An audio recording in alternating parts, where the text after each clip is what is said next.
Hello.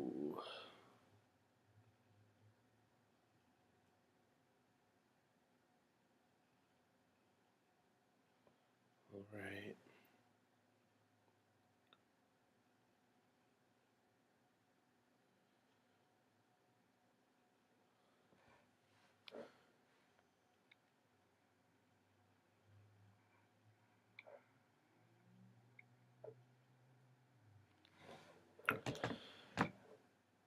All right, everyone.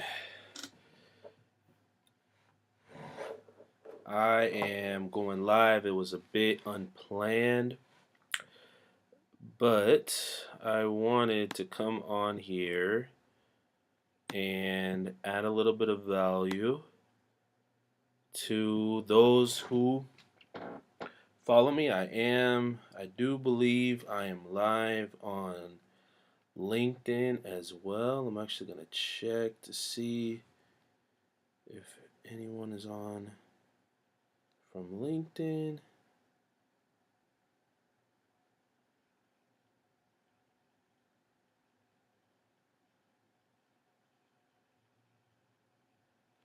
Does not look like anyone's on yet. I do know that I am live on Facebook. Yet.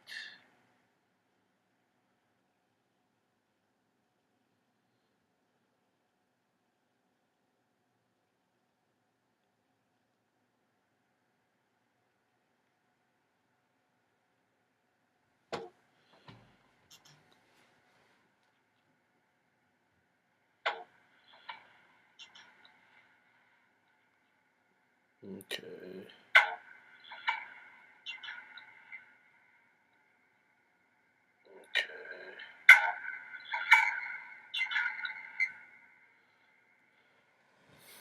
Alright, how about I just get into. Sorry about that.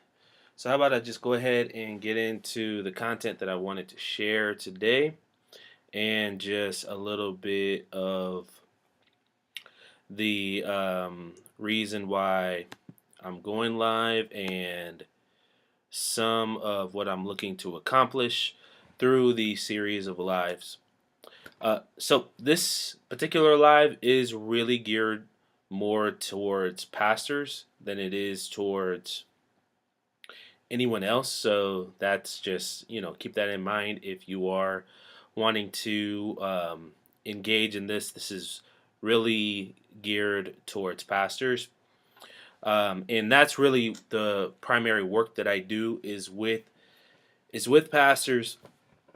I work with dozens of ministries nationwide, but what I want to focus on is on the issue of attendance and church attendance specifically, and I want to provide a little bit of value of information that could help pastors in the area of attendance specifically.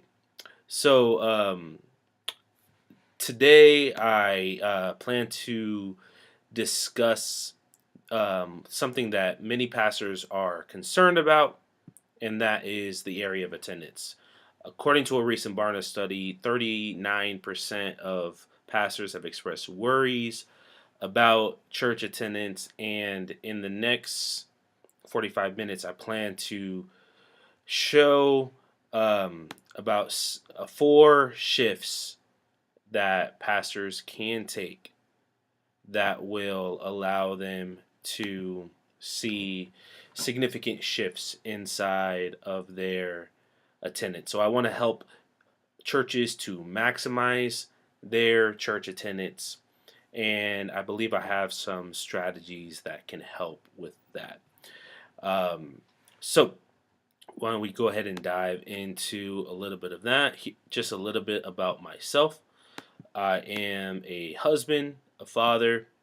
I have 10 years of full time ministry experience.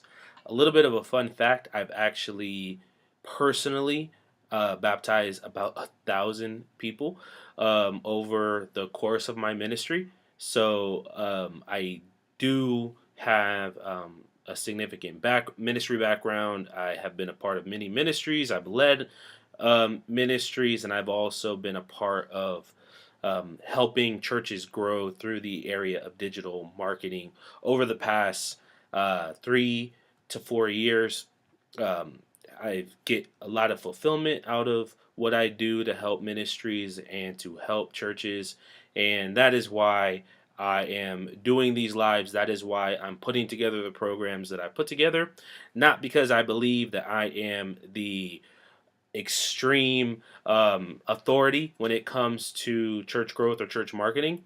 I am not in the place currently where I am pastoring a church. I will say though that I am in the process of planting a church. I do plan to actually promote that here in the near future, but I do feel God leading me in that direction at the current time. But I do want to mention that much of the content that I am sharing, that I do plan to share in the near future, it is based off of both past experience and also some best practices that I've seen nationwide over a lot of the work that I have done in the past 3 years. So let me go ahead and get into these shifts. I don't have slides today like I did in the last live that I did, but I will give you all this content, and I do plan to post produce this and provide a little bit more of the notes in the slides. But like I said in the previous live that I did, if you are interested in um, getting the slides, getting the notes, getting any of this information, feel free to DM me wherever you watch it, wherever you're watching this, and I will definitely make sure that you get those. But here are some of the things that I plan to.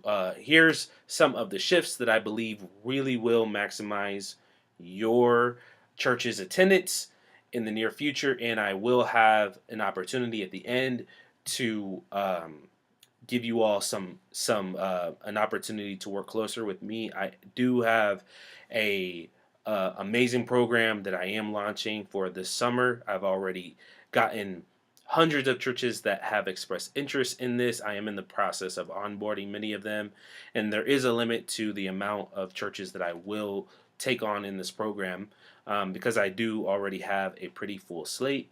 But I'll talk more about that at the end. Here's the first shift. The first shift that I believe that churches should take if they want to maximize their attendance is to think multiplication as opposed to thinking solely in addition. To think multiplication instead of simply addition. Um, when it comes to many of the churches today, we see a lot. Most churches probably are around 65 or less. That's about the size of most churches, which honestly, in my opinion, I don't believe is all that bad. I don't think that if it's small, that it's necessarily bad. I think that that the trend that we're seeing now is a lot of the mega churches really are in decline. Post COVID, most statistics show us that. But I'm not necessarily just talking in terms of attendance, but I'm talking in terms of fulfilling your mission. I do believe that every church has a mission, and even if you're not getting a lot of people into your building, I do believe that um, being focused on your mission includes making a bigger impact on as much people. And what I want to talk about is thinking multiplication, not simply addition. Thinking multiplication, not simply addition. And what I want to talk about in this shift is there are really four force multipliers that significantly impact attendance and growth. There are about four uh, force multipliers. What I mean by that is when you really emphasize these four categories, they they become force multipliers. So they actually impact other categories and make massive growth when they are attended to and they're focused on. And that's what I want to emphasize in this point, that when we focus on force multipliers, the areas that most ministries don't put a significant amount of interest or a significant amount of attention, when we focus on these, they actually do serve as a force multiplier, and they allow for a compound growth inside of a ministry. So here are the four areas that I believe that when a ministry focuses on these things and they put a significant amount of interest and they build strategy for these areas, that they serve as a force multiplier. The first is around the area of men's ministry.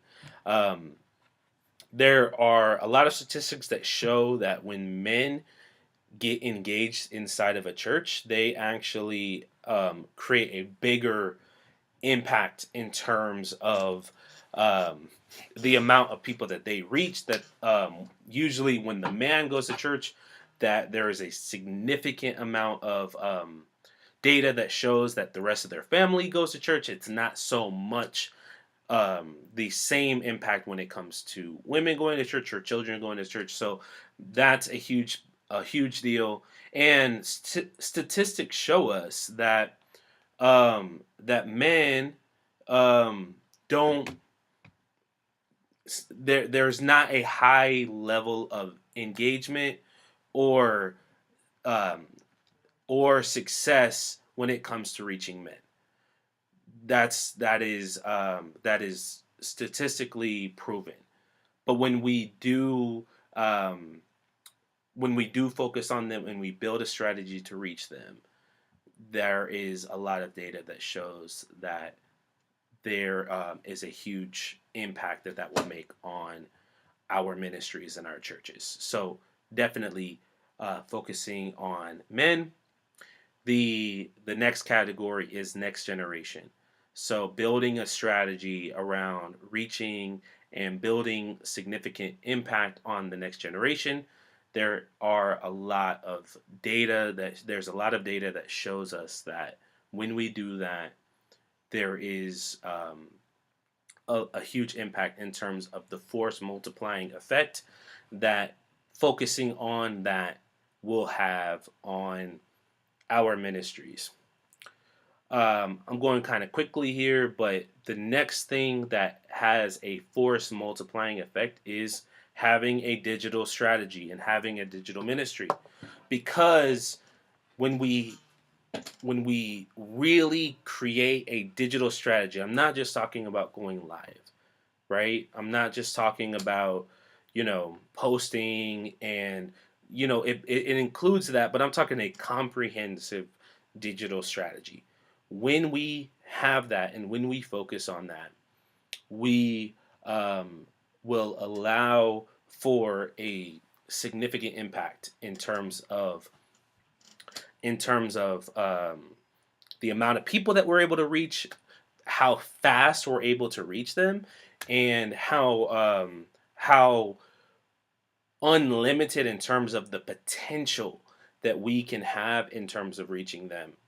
That is a huge deal. And then the final force multiplier I want to talk about is your specific ministry's ideal disciple. Your specific ministry's ideal disciple. What I mean by that is that's a term that I have come up with, the phrase that I developed that that is really tailor made for a specific ministry. I'm under the impression that every church has an ideal disciple, a disciple that a person that is tailor made specifically for that ministry to reach and to disciple.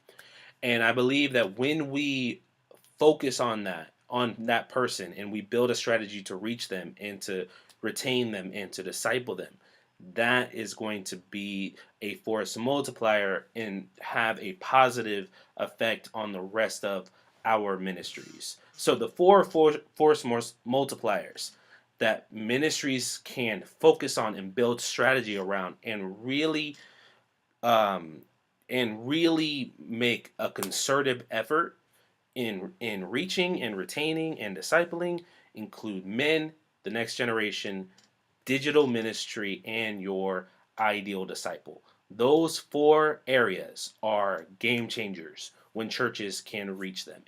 If you look at churches that grow and grow significantly, they usually have a strong emphasis in one of those areas. A church that reaches men is usually a growing church. A church that reaches the next generation is usually a growing church. A church that has a comprehensive digital strategy is usually a growing church. And a church that understands who their ideal disciple is and is consistently reaching them, communicating to them, is usually a growing church. So when we build strategy around any of those four areas, that church that is usually going to be a force multiplier that will cause that ministry to grow. So that's the first shift. Think multiplication, not simply addition. So the next shift is a really kind of connects with the shift before. The last part of that, and discover who your ideal disciple is. Like I said, this is my candy stick. This is the drum that I'm beating nationwide, and it is the belief that every single solitary church has an ideal disciple. Every single solitary church, I don't care how big your church is, I don't care how successful that you have been thus far. I believe that every single solitary church in America has an ideal disciple. A disciple, a specific type of person in their community or online. I actually had a pastor reach out to me and say, we don't even meet in person, we're only online. This works online as well, but every single ministry has an ideal disciple, and I believe that when a ministry discovers who their ideal disciple is, when a ministry understands who their ideal disciple is, builds strategy around their ideal disciple, that it is a game changer for them to reach their community and to experience exponential growth. And again, I am not limiting growth to simply how many people come into the building. I am talking about fulfilling the mission that God has given to you to start your church. Fulfilling that mission, whatever that mission is, whatever God told you to accomplish when you started the ministry. I hope, I pray that most of the pastors stop watching this. They had a significant call from God, and that is what is motivating them to do the ministry that they're doing. What I am saying is, if you want to unlock all of the potential and all of the juice out of the ministry that God has called you to, you have to discover your ideal disciple and build a strategy to reach them. If you want to unlock all of the potential, all of the juice out of your ministry, the ministry that God has called you to, you have to discover and build a strategy to reach your ideal disciple. The type of person that is most tailor-made to receive your voice. That is the person you want to focus on. The day of, oh, we're just going to reach everybody is done. Online is too crowded. There's way too many voices. There's way too many competing ministries. And that's one of the reasons why so many churches compete. Because they are competing with other voices, other people, other ministries with bigger budgets, other ministries with bigger everything, teams, all of the above. But the key, and if you listen to every single massively large church, and if you listen to them talk about how their church grew, usually you'll see within the phrasing that they use that they discovered who their voice was for. And they built a strategy to reach the people that they were specifically, uniquely designed to reach. And that's what I want to help unlock for as many churches as I possibly can, because it is an absolute game changer. Not only does it help you to reach more people and see more success and more resources come into your church, but also it helps you to stop doing what doesn't work. Because so many churches are wasting time and money on things that are a waste. And it's mind-blowing to me. So when it comes to this ideal disciple, I believe there are four factors that help a church, help a ministry to discover who their ideal disciple is. I'm going to give that to you right now. The first factor that will help a church discover who their ideal disciple is the DNA of the community. Is the DNA of the community. What are the characteristics, the needs, the preferences of the ministry that you serve? That's the first leg on this chair that's going to allow you to discover what are the characteristics, the needs, and the preferences of the community that you serve in. That's the first thing that we have to figure out. The second thing is what is the DNA of the actual leader? What's the DNA of the leader? So, what is your leadership style and calling, and how does your calling align with your ideal disciple? That's very important. So you have to really dig deep inside of yourself. Is what is it that makes me tick? What is my style? And getting honest with who you are. We're not made different. We're not made the same. We don't communicate the same. We don't lead the same. It's important that that the leader itself, the person in charge, gets a real clear idea of the type of leadership that they specifically have, the type of voice that they have. Are you a prophet? Are you an evangelist? Are you a pastor, teacher? Are you an apostle? What is your ministry gift? What is your leadership gift? And you got to figure that out in order to really narrow in and focus on who your ideal disciple is. Number 3 is, what is the DNA of the church? What is the unique identity and the purpose of your church? So your church as is, what is the unique identity? What are the resources that you have? What kind of building are you in? All of those things play a role in determining who your ideal disciple is. And the last thing is, who is the Holy Spirit calling you to? Who is the Holy Spirit calling you to? Do you have a unique burden for a certain demographic inside of your church? When you mix all of those things together, those are the ingredients. So the DNA of the community, the DNA of the leader, the DNA of the church, and then the burden of the Holy Spirit. When we bring all of those together, what comes out of that is a unique persona, a unique avatar that we should put all of our resources to reaching. When we get clear about the unique person that we're called to reach, that is when we can create a real strategy to reach them. So that is what every single ministry should do.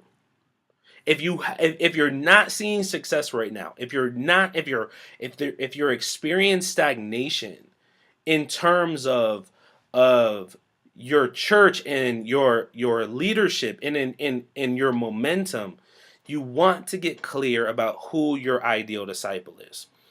So you think multiplication, not addition. And then that's the first shift. The second shift is you discover who your ideal disciple is. Discover who your ideal disciple is. Discover who your ideal disciple is and build a strategy to reach them. If you don't get anything else, if you leave and you only watch this part, remember this. Let this sink into your spirit. Let this cultivate inside of you. You need to discover who your ideal disciple is. That is the thing that is the totality. That is like, if you don't get anything else, get that, because that is the key. I've listened to countless talks from Andy Stanley, TD Jakes, all of these mega pastors, and the reason why they're mega is because they were micro focused on a specific group that they were uniquely gifted to reach. That they were uniquely gifted to reach. And that is what every pastor in America should do. If you want to stop fighting over, certain people coming or going, discover your ideal disciple. If we want to build real strategy and real focus, discover who your ideal disciple is. That is going to be a game changer for your ministry. So, the next part, the next shift that pastors should take if they want to maximize their church's attendance, if you want to maximize it, you need to create a clear path for your ideal disciple. This is the thing that I'm focused on more than anything else, because this is the thing that any ministry can do. This is not something you need a large budget for. This is not something that you need a large team for. This is not something that you need a lot of money or a huge building. None of that. You just need a call from God. If you are called from God, you can discover who your ideal disciple is. And once you discover your ideal disciple, that is what's going to multiply everything else that you do.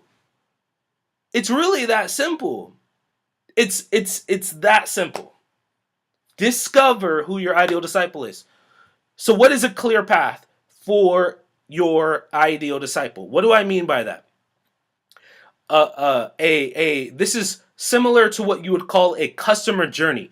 In business, businesses, when they're wanting to market a specific product or service to a customer, because every successful business has an ideal customer.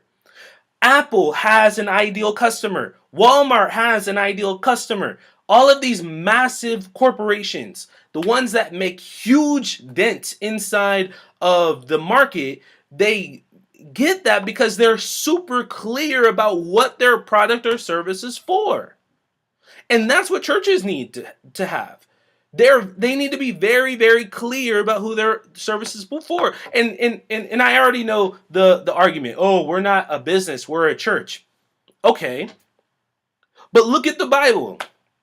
Jesus had an ideal disciple.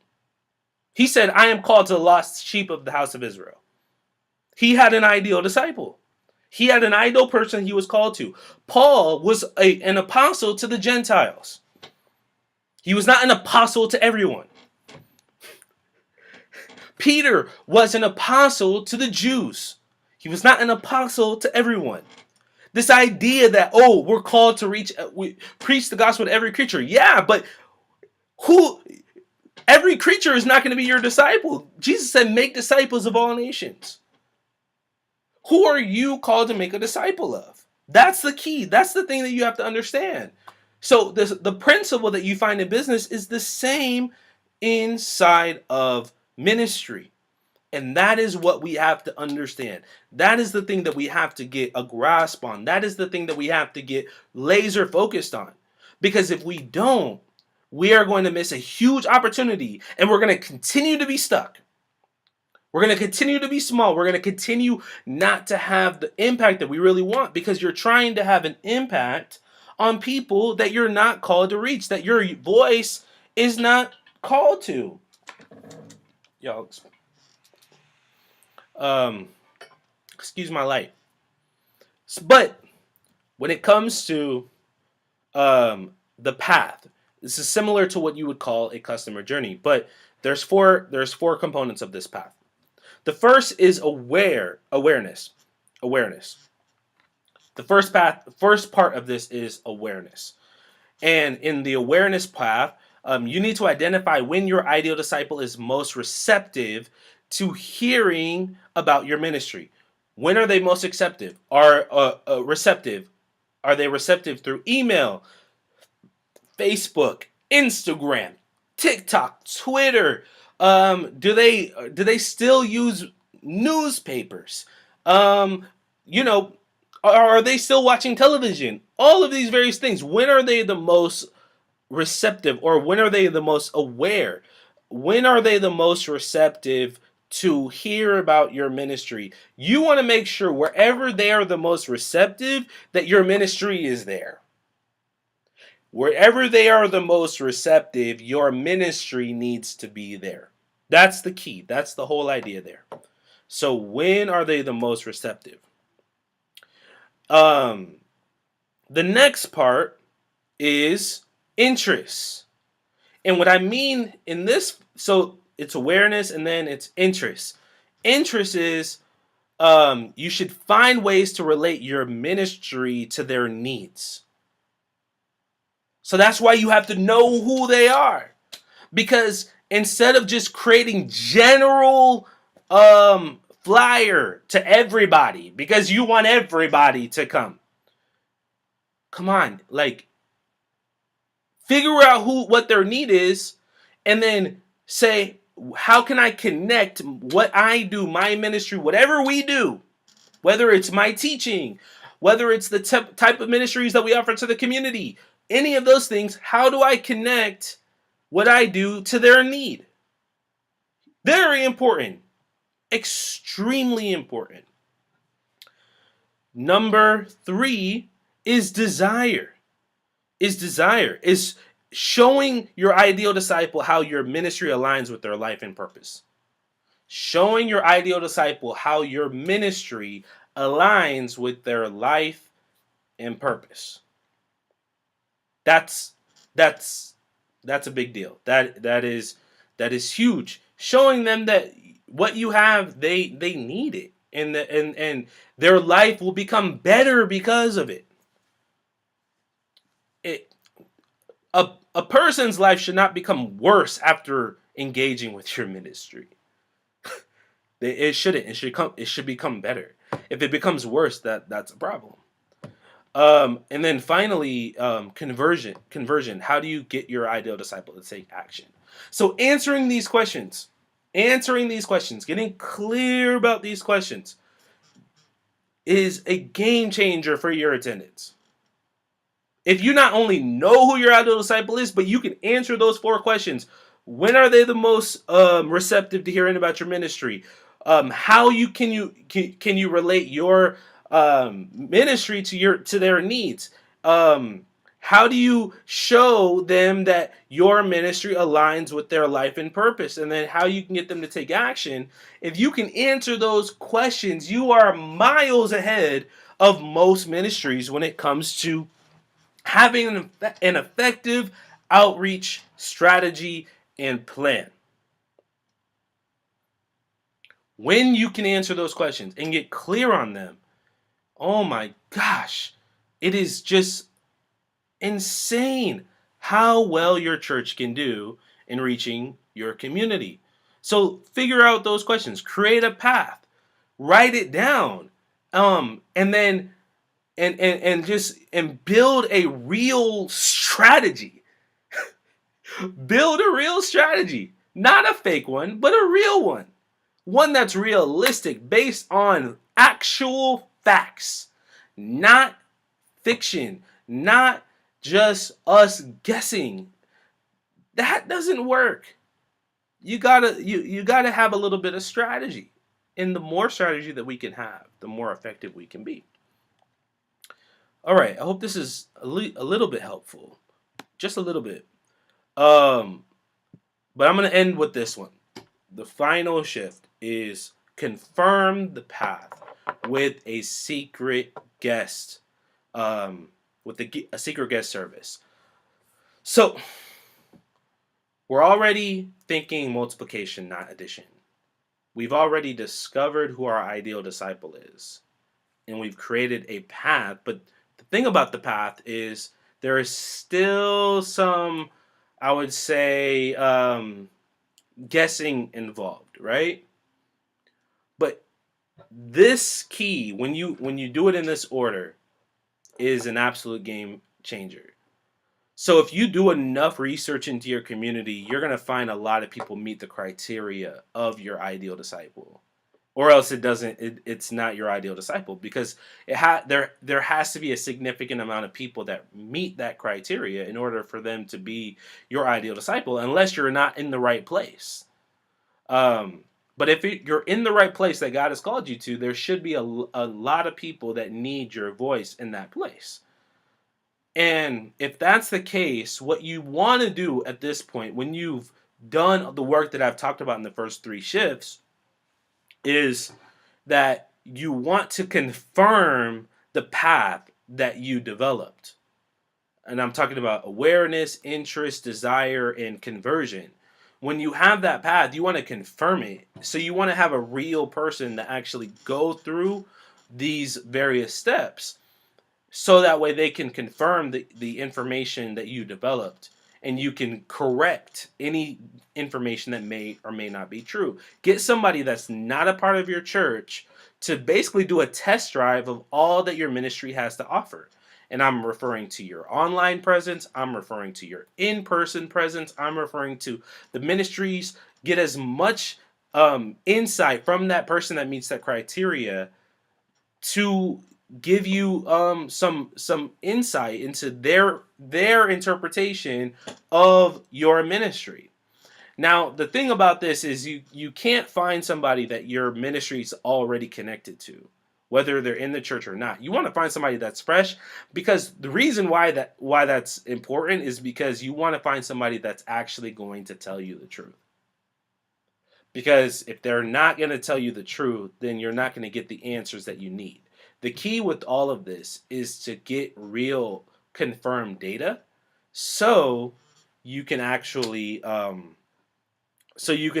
make the necessary changes, and confirm the direction of the strategy that you're developing, to make sure that it's actually going to reach the person that meets that criteria. I hope that makes sense. So basically, finding somebody in your community, asking them to do a survey. There are lots of ways that you can get people to do this. You can offer them a prize for doing that. Maybe give them a gift card, or even real cash. I don't know. I know for sure that churches spend a lot of money on a lot of things that don't really make a difference. So spending maybe a couple $100 to get somebody to come to your church as a guest. The key with this is too, what's important about this part is no one can know that that's why they're there. The way that this works is everyone has to think that this is just a guest coming. No one can know that that's a secret guest, um, because we want to make sure that people act the way that they would, um, if it was just a normal person visiting.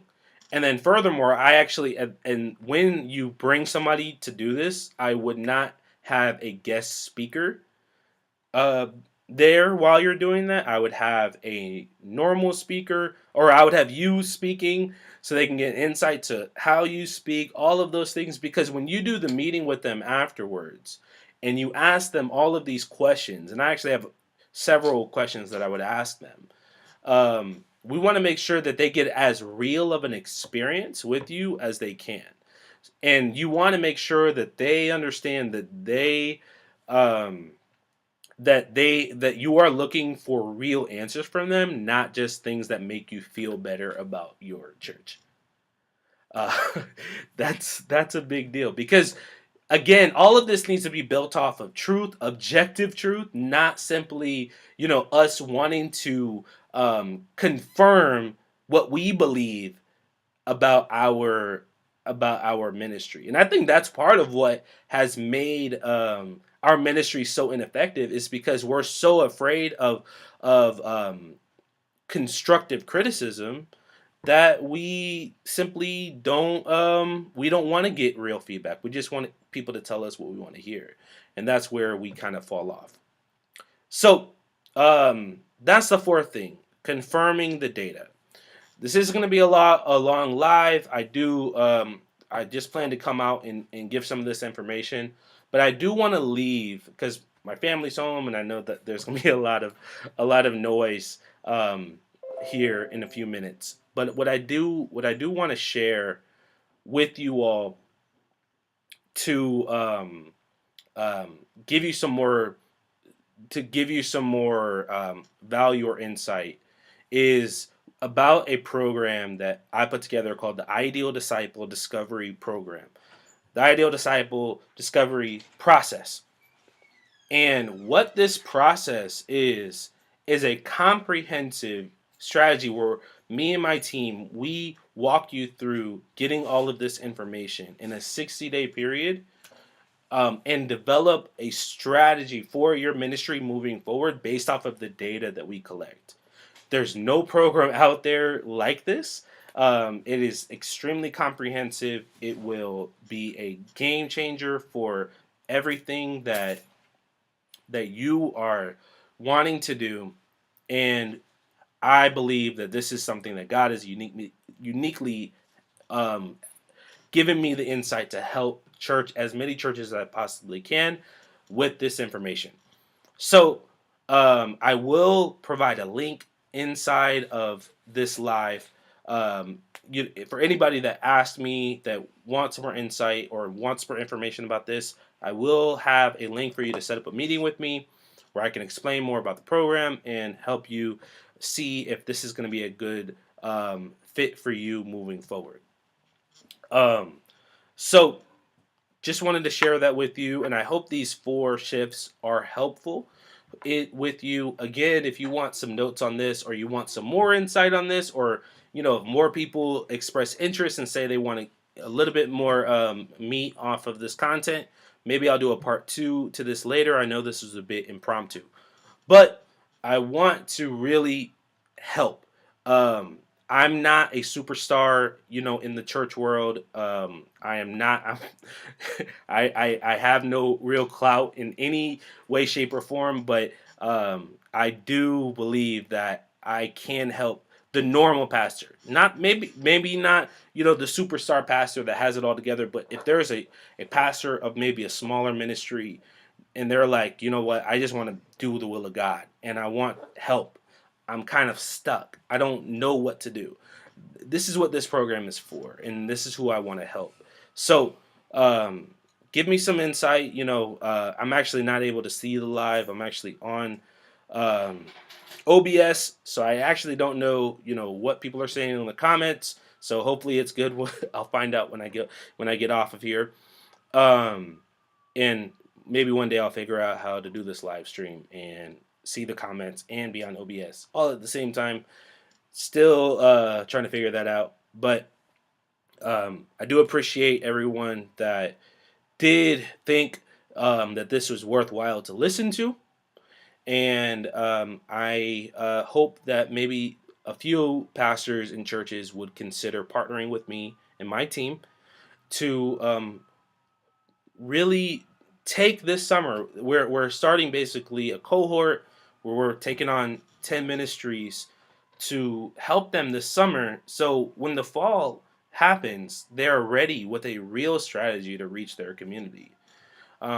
Because I think there's way too many churches out here that's not really doing much for the community that they live in. And I want to do anything I can to help change that narrative, change that perspective, and change what's going on there. So let me know if you want any of this help, if you're interested in learning more about the program, and if any of these shifts resonated with you, if this was helpful at all.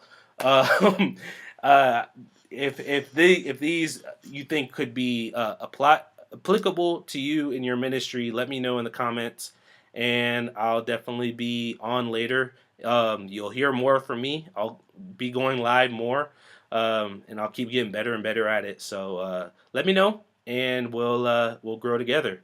Thanks a lot. Bye.